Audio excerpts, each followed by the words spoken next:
मुख्यमंत्री महोदय ब्राह्मण समाजाचे आहेत, मुख्यमंत्री महोदय ब्राह्मण समाजाचे आहेत, घेरू नका। आम्हाला माहिती आहे शिंदे साहेब, सन्माननीय उपमुख्यमंत्री महोदय, आपण दरेगावला नेहमीच जात असता जेव्हा आपल्या डोक्यावर ताण पडतंय,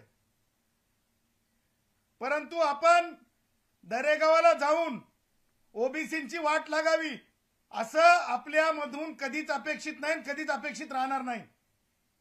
मी सन्माननीय उपमुख्यमंत्री एकनाथरावजी शिंदे साहेबांना आवाहन करतो, कालचा शासन निर्णय हा अल्ट्रा व्हायरस आहे, हा व्हायरस आहे, हा व्हायरस आहे।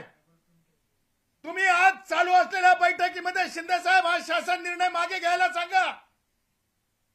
या निर्णयातून मराठा भावांचा काहीच फायदा होणार नाही, परंतु या निर्णयामुळे दोन समाजाची तेढ निर्माण होण्याची वेळ आलेली आहे। मला सांगा शिंदे साहेब, सामाजिक मागासलेपण जे मी आता माझे भाऊ सांगितले, आज माझा गोसावी भाऊ असेल,